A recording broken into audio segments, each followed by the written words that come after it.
Porque una sola vida no es suficiente. Entre tazas de café y copas de vino, enfrentamos la realidad a fuerza de letras, viviendo un libro a la vez. ¿Nos acompañas?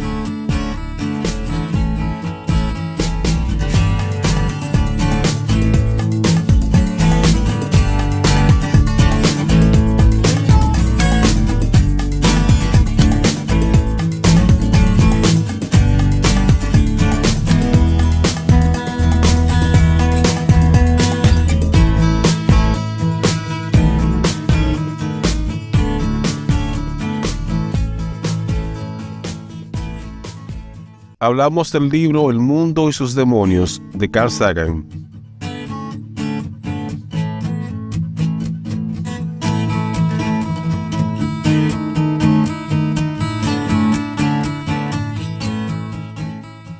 Carl Edward Sagan fue un astrónomo, astrofísico, cosmólogo, astrobiólogo, escritor y divulgador científico estadounidense. Inicialmente fue profesor asociado de la Universidad de Harvard y posteriormente profesor principal de la Universidad de Cornell.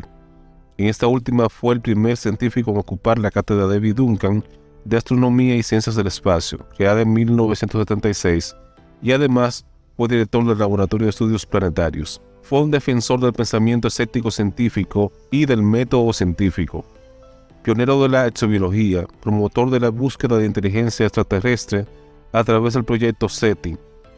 Impulsó el envío de mensajes a bordo de las sondas espaciales destinados a informar a posibles civilizaciones extraterrestres acerca de la cultura humana. Mediante sus observaciones de la atmósfera de Venus, fue de los primeros científicos en estudiar el efecto invernadero a escala planetaria.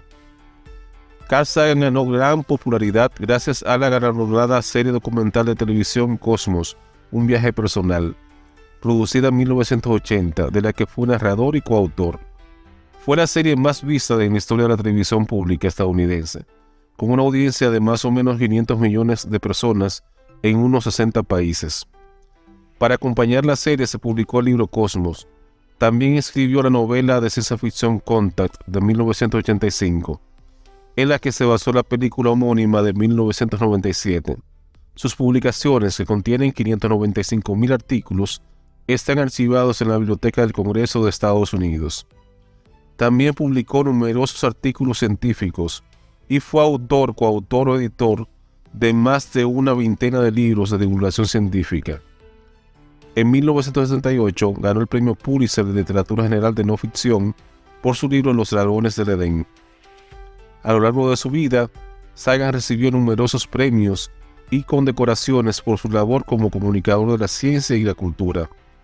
Hoy es considerado uno de los divulgadores de la ciencia más carismáticos e influyentes, gracias a su capacidad de transmitir las ideas científicas y los aspectos culturales al público no especializado con sencillez no exenta de rigor.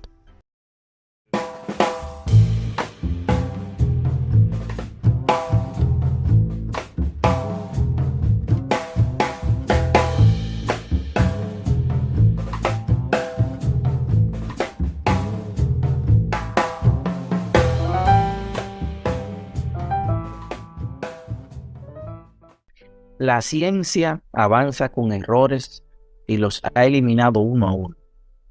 Se llega continuamente a conclusiones falsas, pero se formulan hipotéticamente.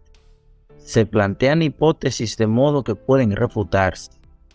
Se confronta una sucesión de hipótesis alternativas mediante experimento y observación. La ciencia anda a tientas y titubeando hacia una mayor comprensión. Desde luego, cuando se descarta una hipótesis científica, se ven afectados los sentimientos de propiedad, pero se reconoce que este tipo de refutación es el elemento central de la empresa científica. Y así iniciamos un nuevo episodio de Tertulia Literaria Papel Maché, un podcast dedicado a la difusión de la literatura de la República Dominicana. En esta ocasión, ustedes pudieron escucharlo al inicio del espacio.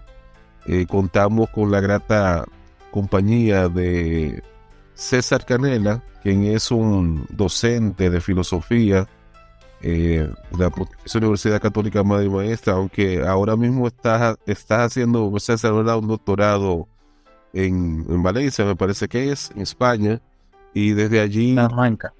Salamanca, ok, bueno, corrijo, Salamanca en España, y tú nos acompañas desde algún lugar de España precisamente, ¿verdad?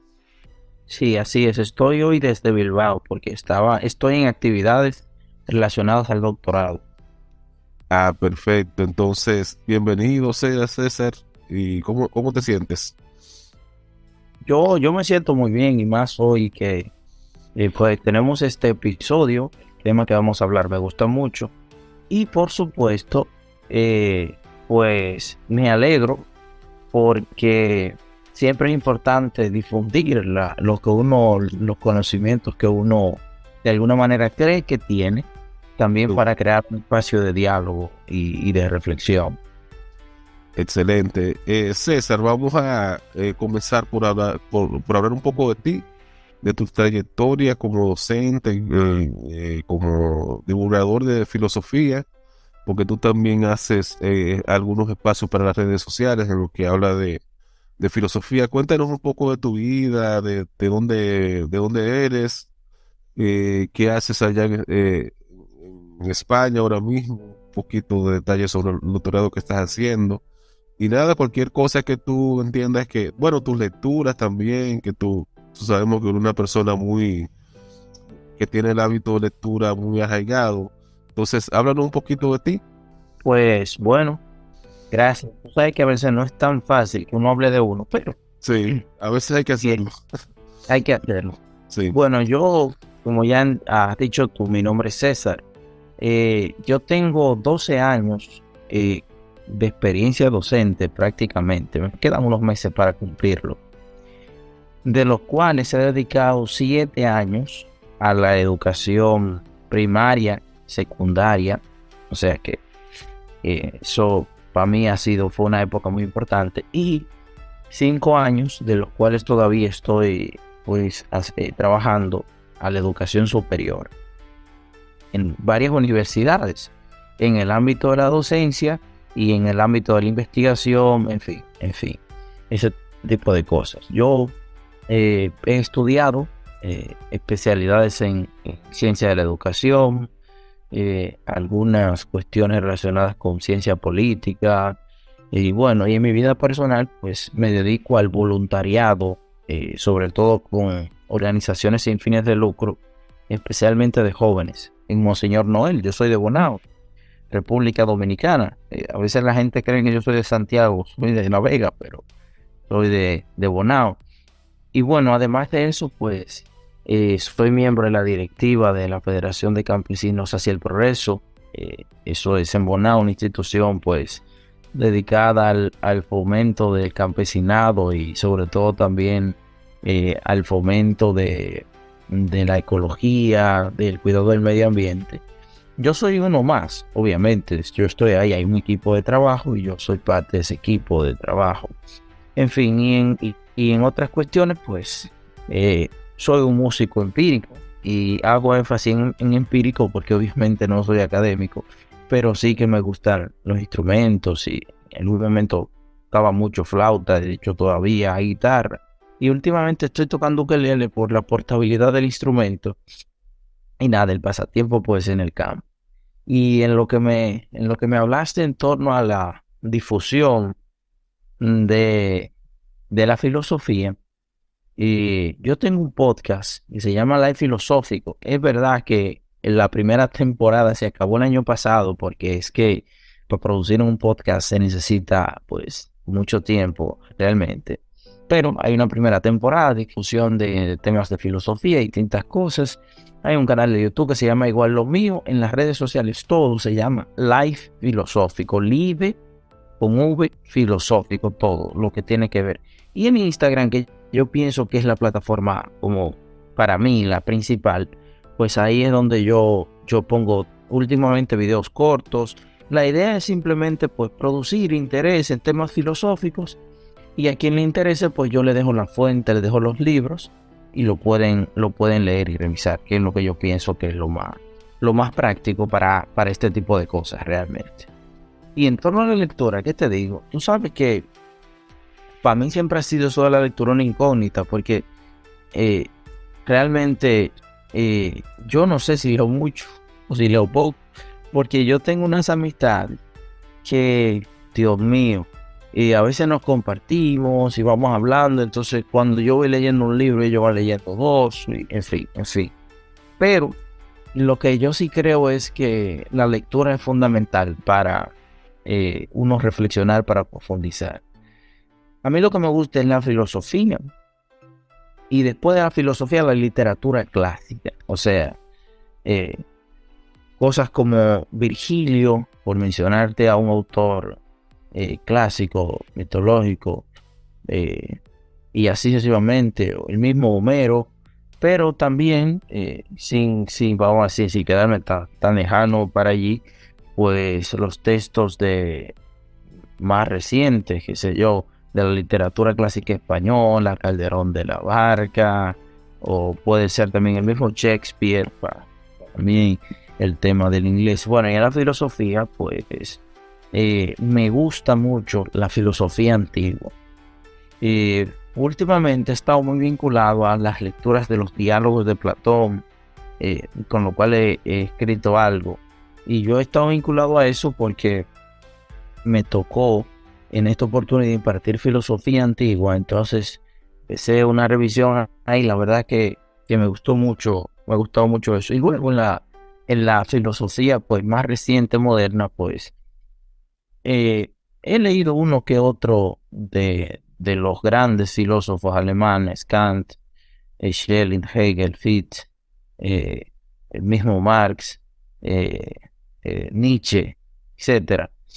Pero, y bueno, y de algunos de España, Unamuno, pero de quien yo pienso que estoy más vinculado intelectualmente con José Ortega y Gasset.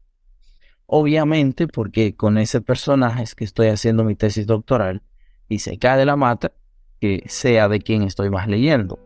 Así que, bien, en los últimos días yo estoy haciendo una relectura de, de Descartes, sobre todo sus dos textos principales, que son El discurso del método y Meditaciones metafísicas, que ya lo habrán visto en mi Instagram, que he hecho algunos resúmenes de eso. Y simplemente eso ocurrió porque algún estudiante me pidió: profesor, y que hábleme de Descartes, no sé qué. Entonces nos pusimos ahí en una clase, releímos el libro y lo hablamos. Y yo dije, pero bueno, de aquí se pueden sacar varias cosas. Y hice un guión con varios temitas, cosas interesantes de Descartes. Y bueno, y a partir de ahí es como yo en eso es que estoy en estos días, obviamente. Ya tú sabes, perdona si me entendí. No, excelente. Incluso pienso que podemos dejar algunos de los enlaces a tus redes para que te sigan por ahí, ¿verdad? Tanto al podcast como a los distintos medios que tú usas para difundir la filosofía, ¿sí? Excelente. Entonces, vamos ya a entrar en materia, César, sobre el libro que nos convoca en este episodio, que es El mundo y sus demonios, la ciencia como una luz en la oscuridad, de Carl Sagan, que fue, creo que fue el último libro que él publicó antes de morir, si mal no recuerdo, ¿verdad? Porque él murió en 96 y el libro se publicó en 95. Efectivamente. Entonces, vamos a iniciar este diálogo sobre esta obra con una primera pregunta. Voy a introducirlo un poco y entonces ya te la formularé. Carl Sagan enfatiza la importancia del escepticismo científico y el pensamiento crítico en este libro. ¿Podría destacar algunas estrategias o enfoques específicos que Sagan propone para fomentar el pensamiento crítico en los lectores? Bien, antes de, tú sabes, responder la pregunta, hay que matizar el escepticismo. Porque cuando hablamos de escepticismo en términos filosóficos, tenemos que ir en principio a Grecia, y el escepticismo no tiene buena fama, sobre todo porque niega todo. Y al negar todo, el escepticismo, pues, vamos a decir, se pelea con los grandes conceptos de la filosofía, del pensamiento. Entonces, cuando hablamos de escepticismo científico, estamos ante la definición, pues, moderna, en el sentido de que es una desconfianza o duda frente a la verdad. Y ahí nos remitimos concretamente a Descartes, porque Descartes que es cuando nosotros vemos en el discurso del método, concretamente en la segunda parte del discurso del método, cuando Descartes enumera los pasos de su método. Y precisamente el primero del paso del método científico es la duda. Es decir, Carl Sagan, y hago la relación inmediatamente, Carl Sagan invita como a hablar en la ciencia una especie de duda metódica. Y lo interesante que él propone es que no podemos como caer en el cientificismo, que obviamente el cientificismo fue una corriente que tuvo mucha presencia y mucha fuerza a principios del siglo XX. Bueno, a principios del siglo XX tuvo mayor fuerza, pero ya desde el pensamiento de Augusto Comte, con los estadios que él presenta, que dice que la única verdad es la verdad positiva, pues hay un reduccionismo de la verdad. Y entonces establece que la única verdad y el único camino para encontrar la verdad es la ciencia. Yo soy de la idea, y ahí es donde yo, en cierto modo, estoy de acuerdo con Sagan, que la verdad, la ciencia es un camino para encontrar la verdad. Quizás el camino más confiable, pero sí y solo si nosotros tomamos ese conocimiento científico como un conocimiento que pueda ser rebatible.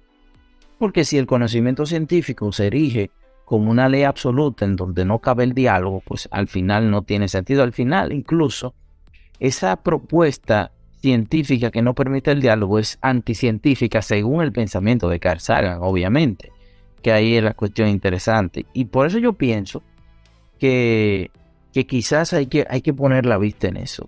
O sea, cuando Carl Sagan habla del escepticismo científico, no es de buenas a primeras como rasgarnos la vestidura y decir no hay verdad. No.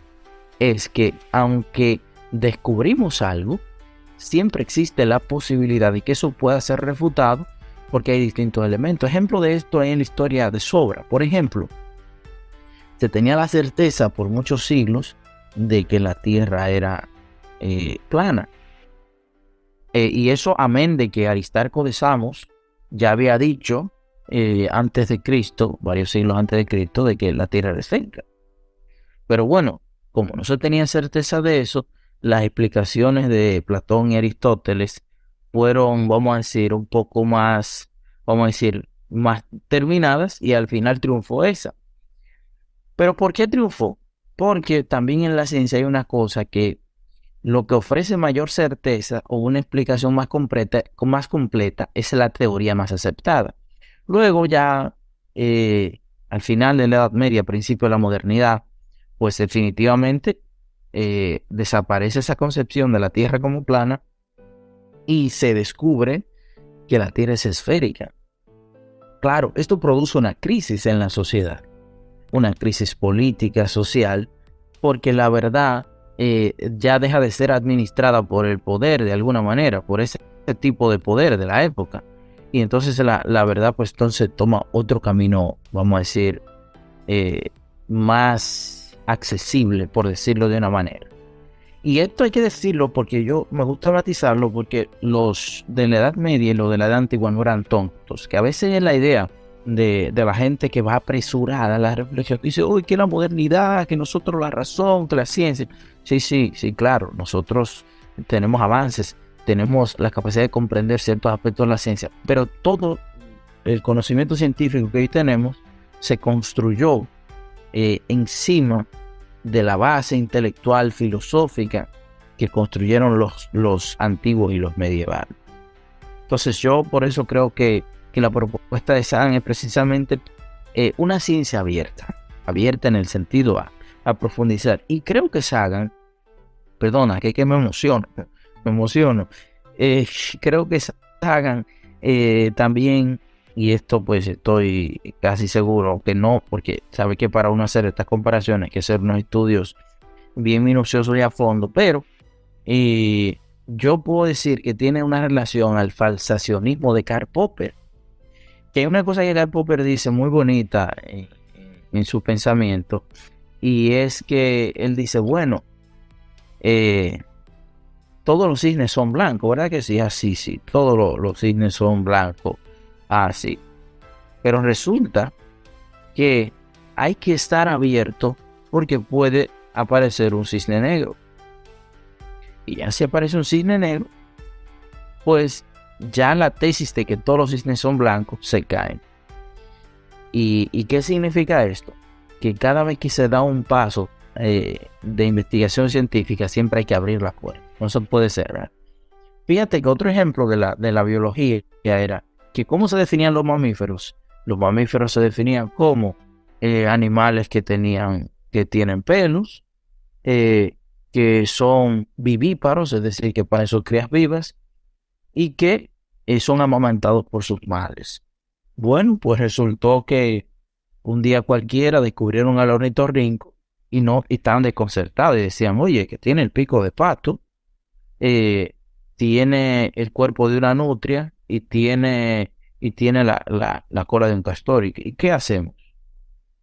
O sea que cuando se descubrió, se dieron cuenta de que había un mamífero que ponía huevos, sí, que tenía, vamos a decir, la boca de pato, y además que es venenoso, que en las investigaciones pues se entendía que los mamíferos no eran venenosos. Entonces, a esto lo invita a Carl Sagan como a tener abierto el escepticismo. Cuando hablamos del escepticismo científico, es abierto a la posibilidad de que la hipótesis pueda ser refutada, y esto también a propósito del párrafo que leímos en la introducción del podcast. César, una de las principales preocupaciones de Sagan en su obra es la influencia de la pseudociencia en la sociedad. ¿Podrías tú comentar algunos ejemplos destacados de pseudociencia que Sagan aborda en su libro y cómo explora sus implicaciones? Bueno, yo sí puedo hablarte en sentido general en el término de la pseudociencia, porque también tú sabes que hay que definir estas cosas. Pseudociencia es lo que parece una ciencia. Y hay que tener, vamos a decir, como un ojo crítico para comprender esto, porque a veces luego uno, vamos a decir, comete errores y es difícil como echarse para atrás. Pero en el asunto de la pseudociencia es como evitar, que dice Sagan, que las verdades sean administradas, vamos a decir, por comportamientos o instituciones, vamos a decir, ideologizadas. Vamos a poner ejemplo claro. Por ejemplo, en los religiosos fanáticos, por mencionar algo, pero también los grupos sociales que para la época de Sagan no existían estos grupos que hay hoy. Eso es más que evidente. Pero hoy en día, si Sagan estuviera vivo, te diría, bueno, todos estos grupos que hay que intentan proponer o modificar lo que la ciencia nos ha enseñado, pues son comportamientos pseudocientíficos, porque intentan hacer explicaciones muy romantizadas, que yo puedo ser de esta manera, que puedo cambiar de esta manera, y entonces hay vamos a decir, hay un problema, porque entonces la ciencia pasa a segundo plano. Y a mí me sorprende muchísimo que 25 años después del 95, bueno, del 95 al 2020 son 25 años, efectivamente. Me sorprende mucho que 25 años de la publicación de este libro, estamos hoy en día con tantas preocupaciones de cuestiones pseudocientíficas, vamos a decir, de cosas que parecen verdad, de incluso investigaciones que son, vamos a decir, sesgadas. Y entonces eso es una preocupación, porque entonces nos aleja de la verdad. Y en vez de encender la luz en la oscuridad, que es la metáfora que más me gusta de él, dice, oye, en vez de maldecir la luz, vamos a encender una llama. En vez de maldecir la oscuridad, vamos a encender una llama, que es lo que grita, pues. A propósito de eso, me llegan a la mente, todo esto de las teorías conspirativas, ¿verdad? Va un poco en esa línea también. O sea, la gente que son antivacunas, los mismos terraplanistas, que uno lo ve como una manifestación un poco hasta chistosa, pero que están ahí también. O sea, son un fenómeno que se están dando en la actualidad. También podría ser como una mala interpretación del escepticismo del que hablaba Sagan, porque ese tipo de conspiranoia, de teoría conspirativa, ponen en duda la misma ciencia. O sea, ¿cómo encaja eso en eso que podríamos hablar del auge de la pseudociencia en nuestra sociedad actual? Sí, ahí viene la parte que, qué bueno que me has hecho esa pregunta, que es que no se puede dudar de la ciencia de gratis. Sagan lo dice. O sea, tú no puedes dudar de la ciencia de gratis. Es decir, dudo porque dudo. Esa duda hiperbólica absoluta. No, no, no.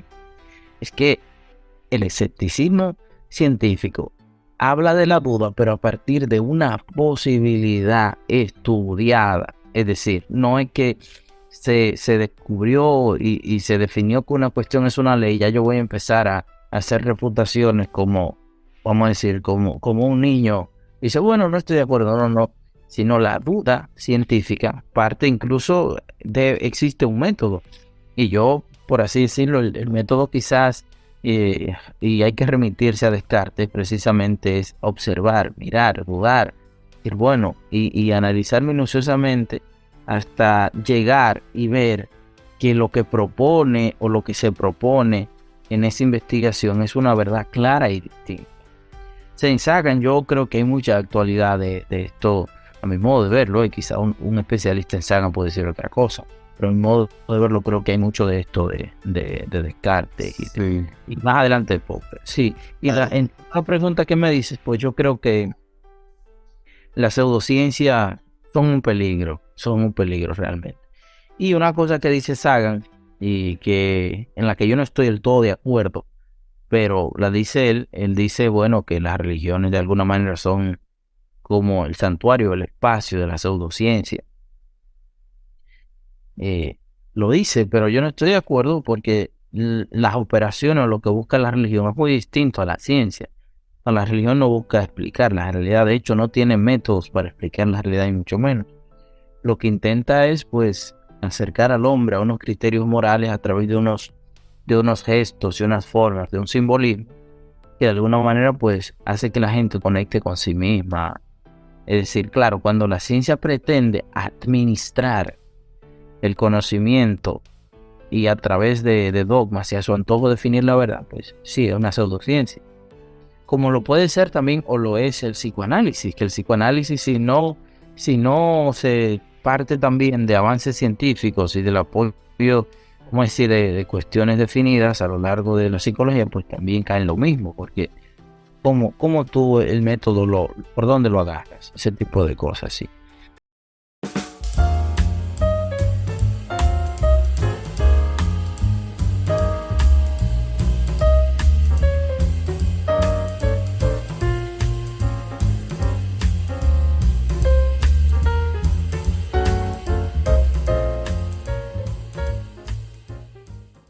César, Sagan discute la necesidad de una educación científica sólida para enfrentar los desafíos del mundo moderno. ¿Cuáles son, en tu opinión, los principales obstáculos que impiden una educación científica efectiva y cómo podemos superarlos, esos obstáculos? Primero, uno de los caminos que no nos permiten pues lograr una actividad científica como se espera, es precisamente eh, las sociedades.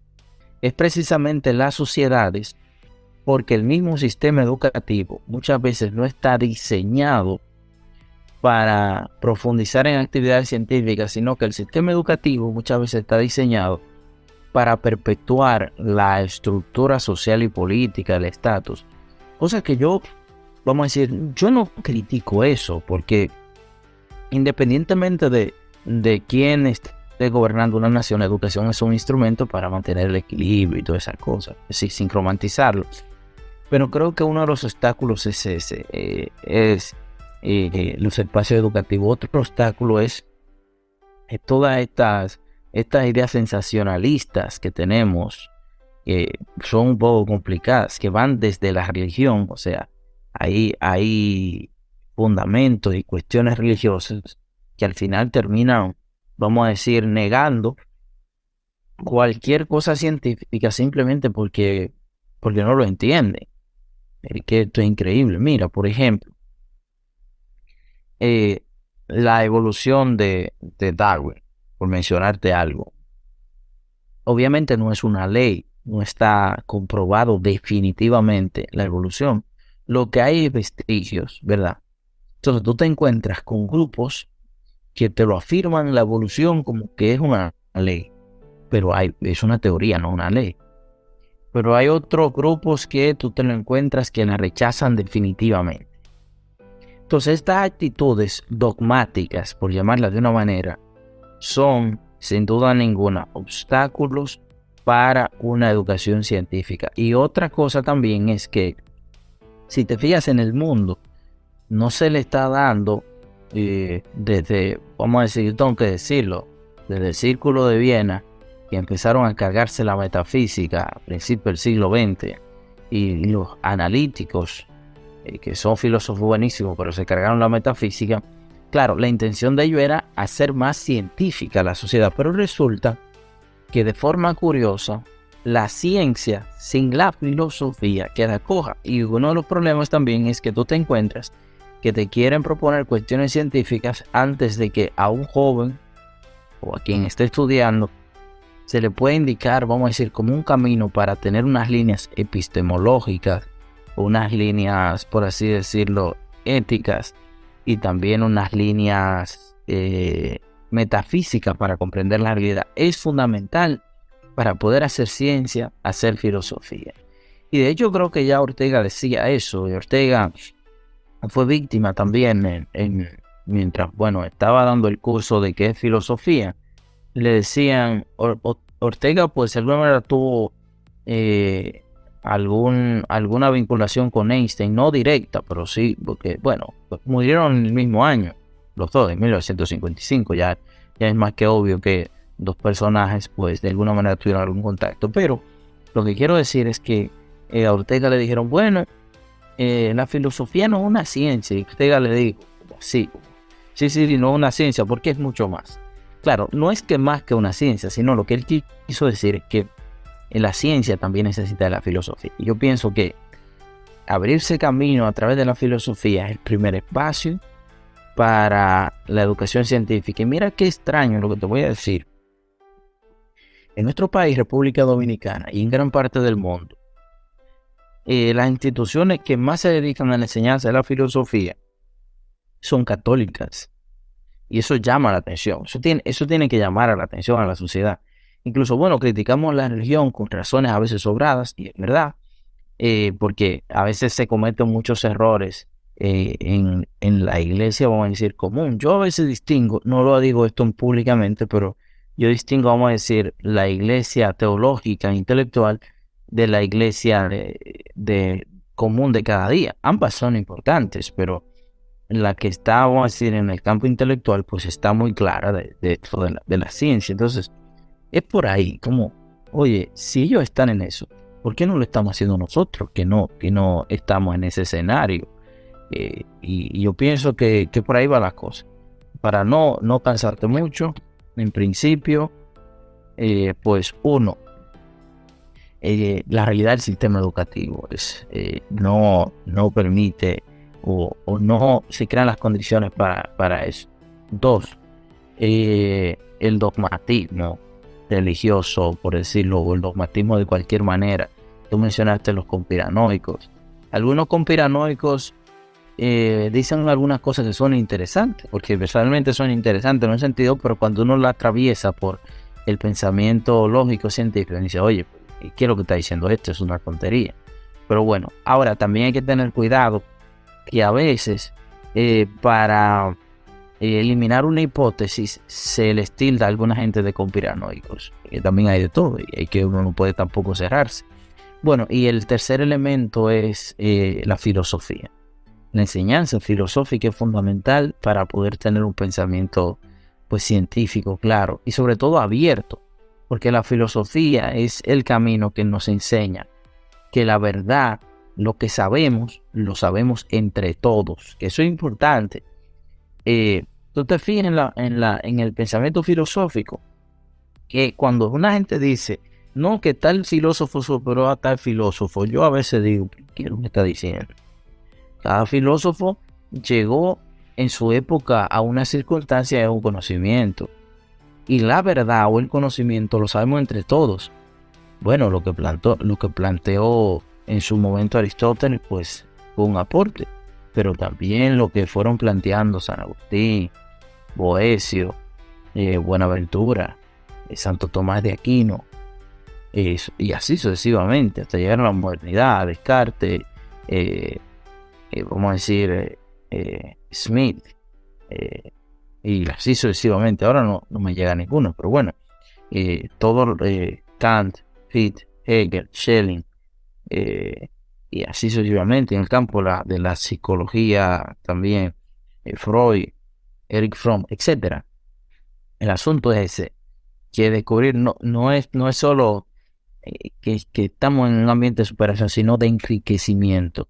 Resulta que se descubre algo en la ciencia hoy y se dice, bueno, ya eso puede ser explicado de otra manera. Entonces, en ese sentido, pues, así que lo pienso. Bien. César, otro de los tópicos que aborda Sagan en este libro es la relación entre la ciencia y la sociedad, así como la responsabilidad de los científicos para comunicar efectivamente sus hallazgos. ¿Cuál crees tú que es el legado de Sagan en cuanto a la promoción de la comunicación científica y cómo podemos mejorar la relación entre la ciencia y el público en la actualidad? Bien, lo primero es que hay que ver que una de las cosas de Sagan es que intentó, y de alguna manera lo logró, pues hacer digerible los avances científicos hasta la época. Eso es importante. Y en torno a la pregunta que me dices, es que la ciencia no debe ni puede estar de espalda a la sociedad, porque Sagan dice que el científico debe saber o debe tener claro el impacto de sus investigaciones en la sociedad. Por eso, a la hora de presentarlas y a la hora de aplicarlas o de aplicar sus conocimientos, de ver, tiene que, vamos a decir, tener la capacidad de ver en qué dimensión esto puede aportar a la sociedad, y también mirar por el otro lado cómo puede eso pues dañar o vamos a decir afectar en cuestiones en la realidad social. Me voy a explicar de una manera. Por ejemplo, el descubrimiento de la energía atómica es una cosa muy importante, de hecho, a nivel científico, eso no se duda. Sin embargo, el mal uso o el uso para fines bélicos de la energía atómica produjo pues el daño que conocemos todos, las bombas atómicas lanzadas a Nagasaki y Hiroshima. Esto quiere decir que el científico ya tiene que dejar de producir ciencia. No. El científico tiene que saber que la producción de la ciencia es ético. Y es una cosa que me gusta mucho de Sagan. O sea, la dimensión ética de la producción científica no es que vamos a producir estos avances, sino que a la hora que llegamos ahí, el científico tiene que saber hasta dónde debe llegar para no producir un daño a la sociedad, porque bien dice, la ciencia es una luz en la oscuridad, es la luz que ilumina en la oscuridad. Y bueno, si entonces esa luz, vamos a decir, el científico no está claro de eso, pues puede cometer errores que a largo plazo pues pueden afectar a la sociedad en ese sentido. Y bueno, también en torno a la sociedad, entiende que la sociedad, que el científico debe estar en constante diálogo con la sociedad. De hecho, por eso él tenía el programa Cosmos. Y bueno, y toda la divulgación que hizo por distintas vías durante su vida. Entonces, esa era, vamos a decir, era como la idea de eso. Y es curioso, porque estamos hablando de un tipo que era astrónomo, astrofísico y cosmólogo. O sea, que también, además de su actividad científica, pues hacía un esfuerzo para poner en comunicación con la ciencia. Yo pienso que hoy en día, para poder poner a la ciencia y dialogar, hay que divulgarla. No hay otro camino. Es decir, en la academia es muy buena porque es un espacio de conocimiento seguro, en el sentido de que la gente siempre está abierta al diálogo, o por lo menos en el mejor mundo de los posibles debe ser así. Eso es importante, pero hay que divulgarla, que la gente común lo sepa. Pero también a la hora de la divulgación hay que tener como cierto cuidado, porque si uno no va a explicar todos los detalles de una cosa, es mejor dejarlo, vamos a decir, por ahí, y luego cuando haya tiempo de explicarlo, porque las dudas también o más que las dudas, las malas explicaciones científicas, pues de cuestiones científicas, pues pueden a veces oscurecer más a la gente. Es decir, si uno va a explicar algo, pues tiene que hacerlo con un lenguaje claro. Incluso decir a Ortega que la cortesía del filósofo es la claridad. Y yo creo que por ahí va la cosa. Y creo que Sagan tenía eso. O sea, como escribió un libro que tú dices, oye, pero está bien redactado, cómo él presenta la realidad y cómo, bueno, va narrando todas las cosas. Y es interesantísimo. Bien.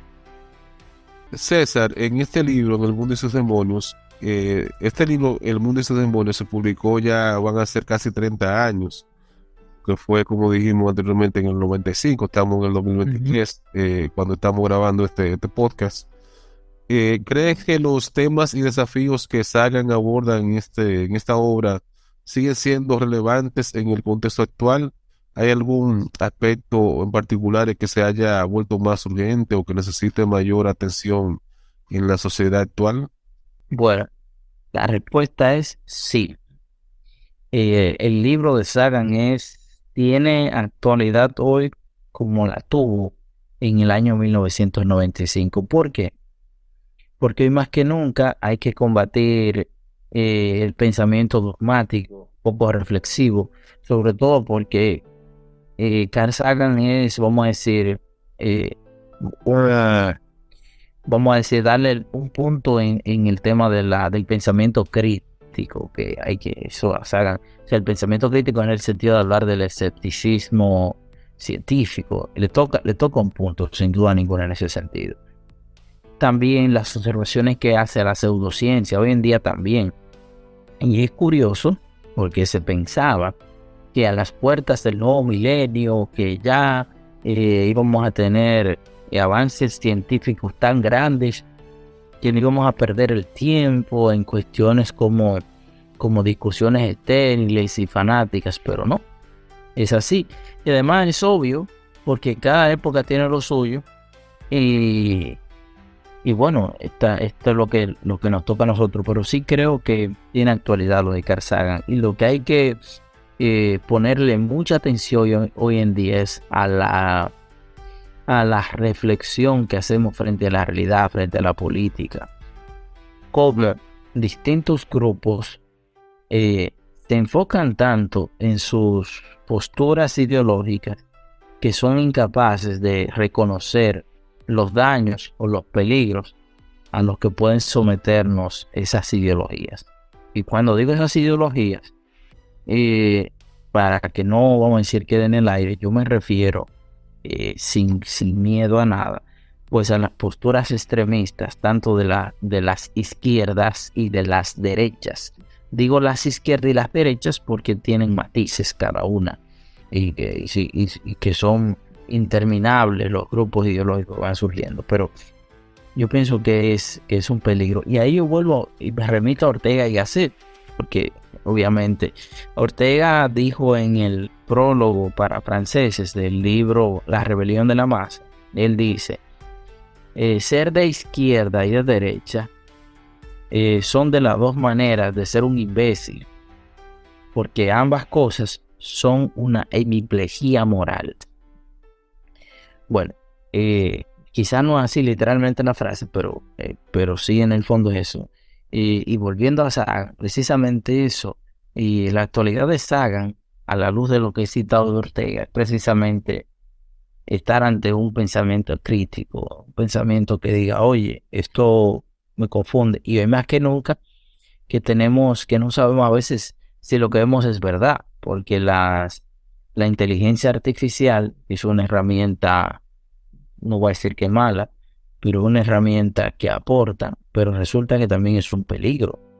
Y ahí donde también Carl Sagan dicen, oye, el científico, el que produce, tiene que saber los impactos de sus descubrimientos en la sociedad. Porque, ok, la IA te hace una foto con un político apresándolo.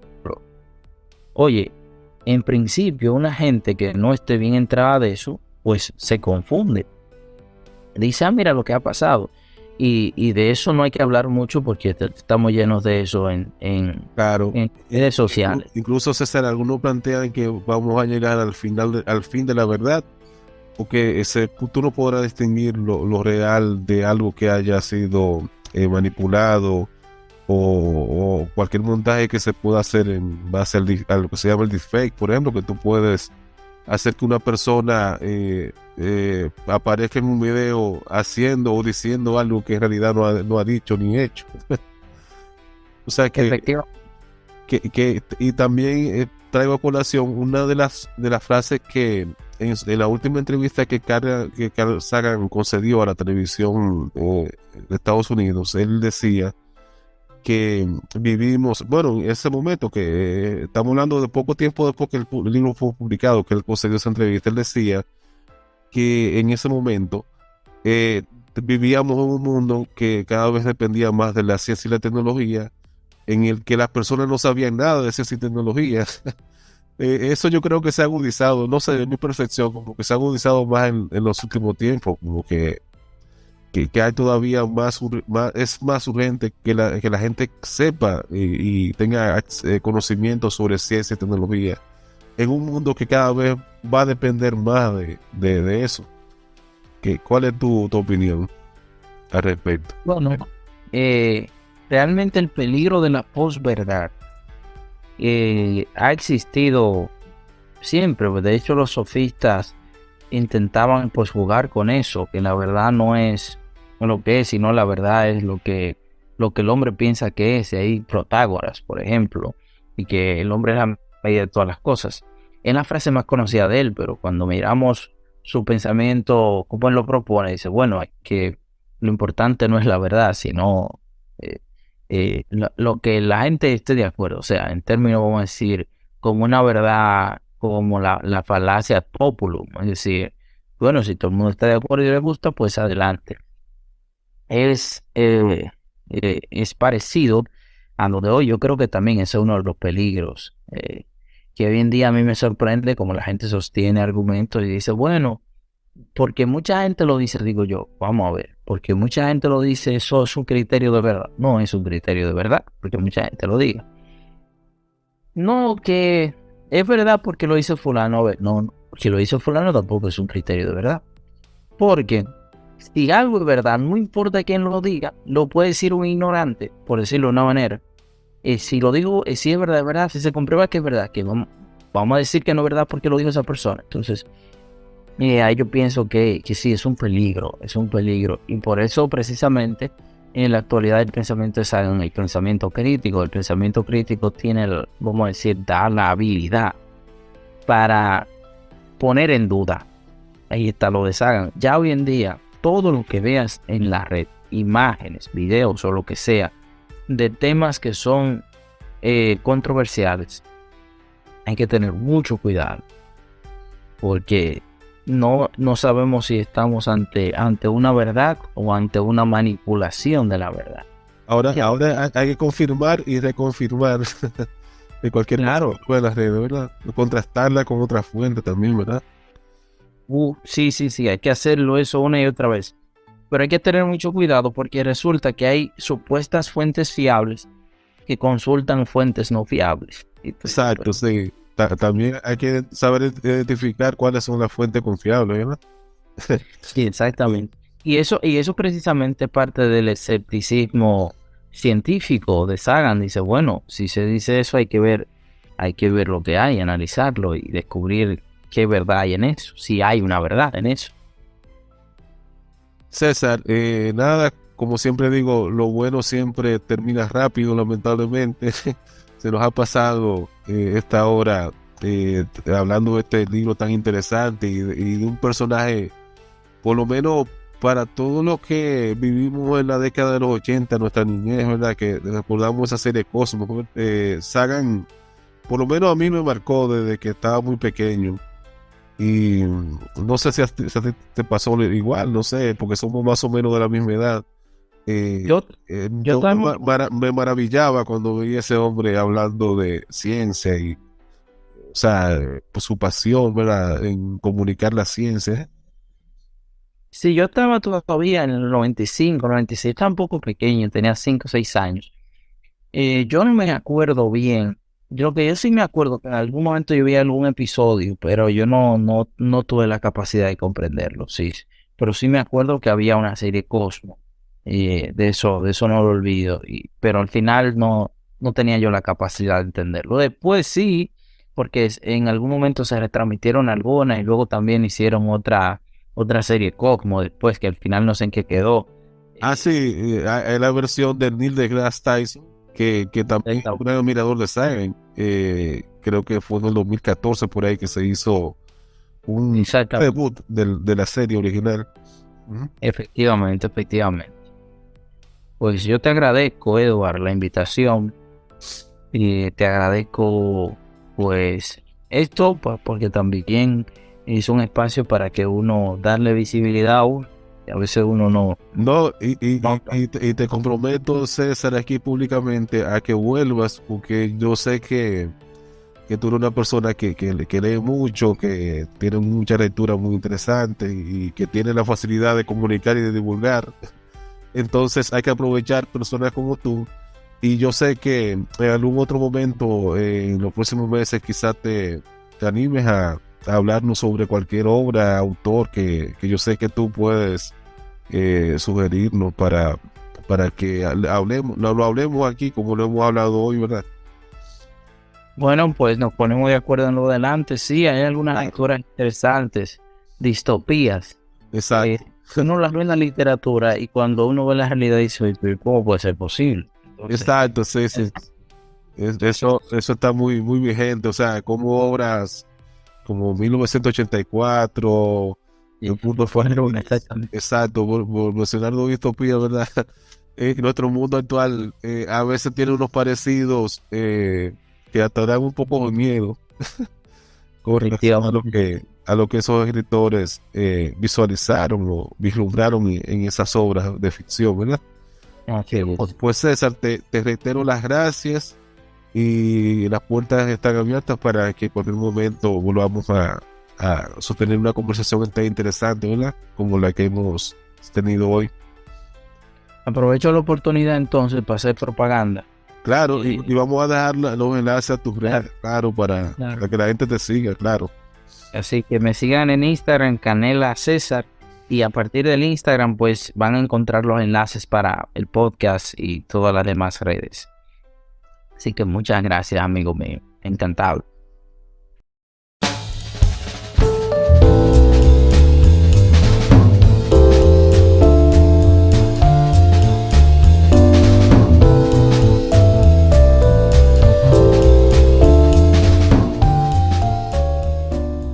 Y así concluye una entrega más de Literatura Literaria Papel Maché. Agradecemos que nos hayas acompañado y te esperamos en el próximo episodio para seguir viviendo un libro a la vez.